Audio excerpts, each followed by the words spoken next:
L'étincelant Evan Adoliné nous explique tout.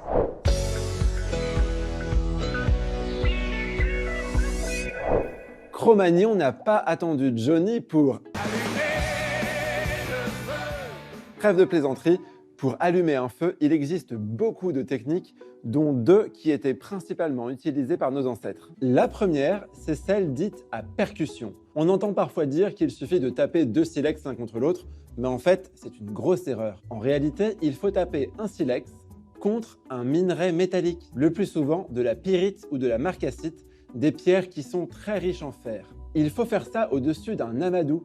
C'est une substance toute douce que l'on trouve à l'intérieur d'un champignon qui pousse sur les arbres, le polypore amadouvier.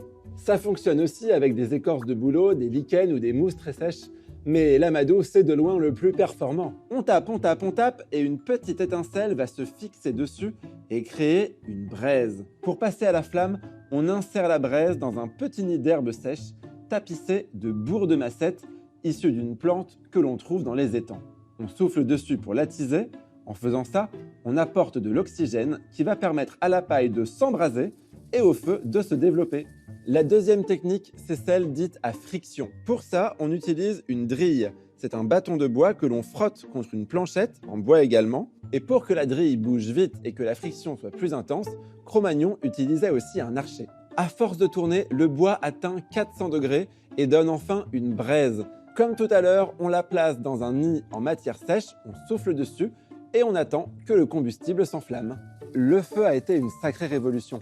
À l'époque, il servait à se chauffer et à cuire les aliments bien sûr, mais aussi à s'éclairer, à effrayer les bêtes sauvages et à sociabiliser. Notre quotidien ne serait clairement pas ce qu'il est aujourd'hui sans la découverte du feu. Ni celle des guimauves, d'ailleurs. Tu veux une brochette, Jamy ? Avec plaisir, Evan.